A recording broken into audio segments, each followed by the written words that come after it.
Welcome again. This is your African Christian History class, part 2. Again, I'm sitting here with Professor Gene Mason, and we're into our course now, and we're really got a good class going, haven't we? We sure have.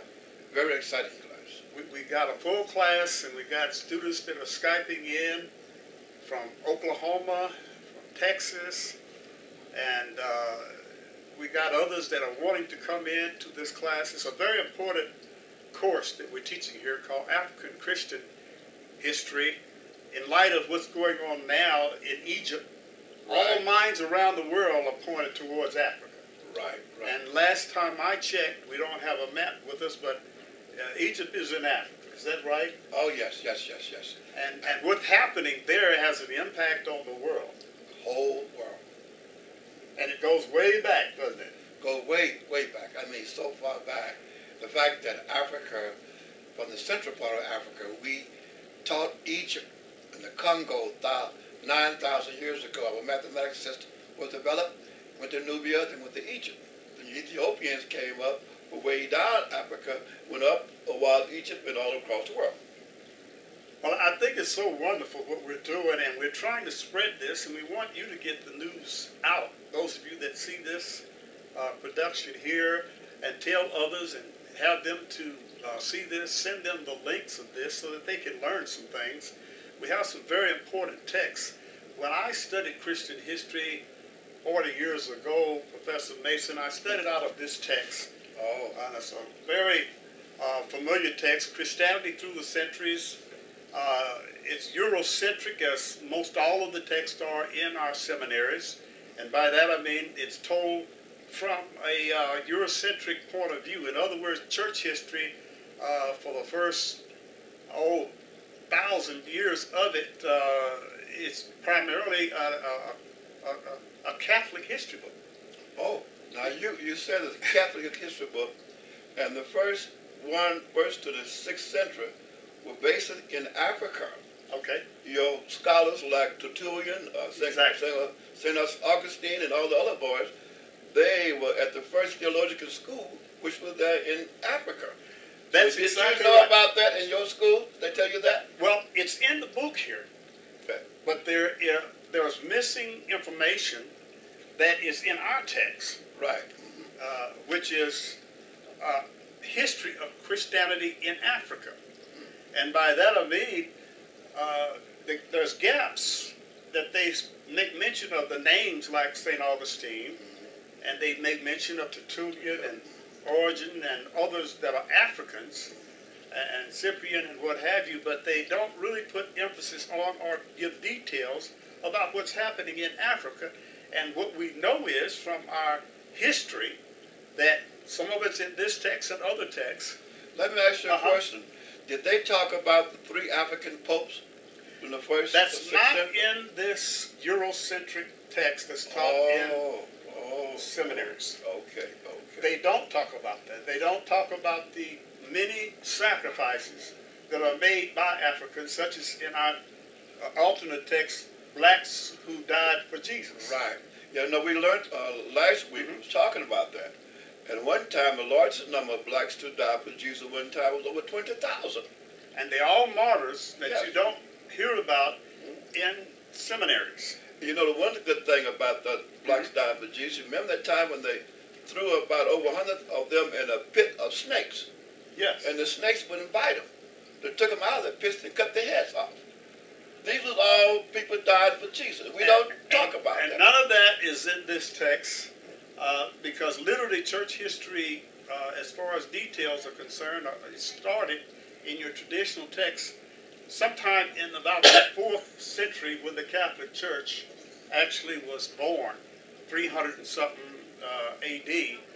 But there was a whole lot of Christians in Africa. Matter of fact, the Christian movement and church in Africa predates the Catholic Church by hundreds of years. Yeah, the Catholic Church was the church, but we were in the Catholic Church.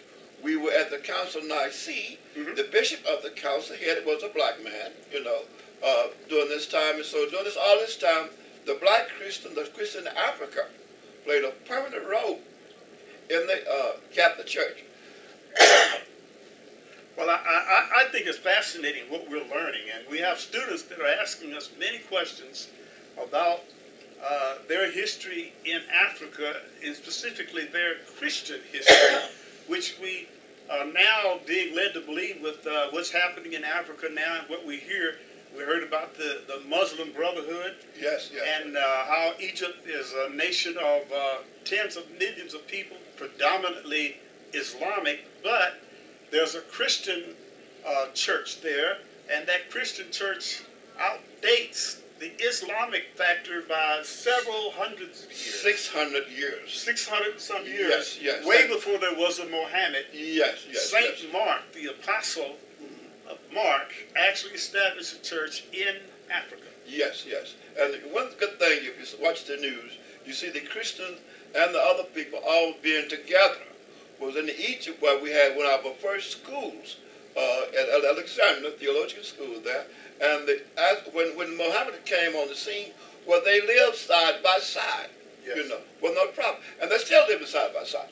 See, as we learned, we talked about what happened in Ethiopia, how the Ethiopian king protected Christians at different times, you know, when the Christians been persecuted, you may say. So we have a lot of exciting things going on as we learn about Christianity in Africa. At the same time, we learn about the whole history of Africa, and that while we had all these things going on in Africa, the church was going strong. We had universities in Africa that were teaching folks all types of things, removing cataracts from people's eyes, changing bad legs with good legs, did a lot of things, you see. They had the banks, you know, the law school, and they were studying stuff they had brought back from America, you know, as ancient African settlers going back and forth to America. They were studying things like the potato plant, the corn, and these type of things. So we're learning so much right in this class that you cannot find in the traditional texts, which are primarily Eurocentric texts.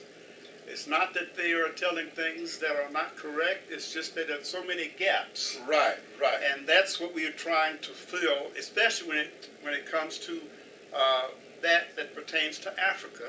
And Africa, as we will learn, we have a text here we also studied from called How Africa Shaped the Christian Mind by Thomas Oden. And many of these professors that are writers of some of our texts are well-known professors out of Ivy League schools, some of them, and they're not all black professors. You might think they're black, but some of them are white professors who just love truth, who just want to know what the information is. So it's not that we're making things up or this is created, and we look at the good things that happen as well as the bad things that happen. When I was home, Professor Mason, with my father who comes from Jacksonville. Okay, Jacksonville. He migrated, Jacksonville, Florida. Florida, oh, okay. And he migrated through the Army to when he met my mother and started his family in Oklahoma. He was stationed there.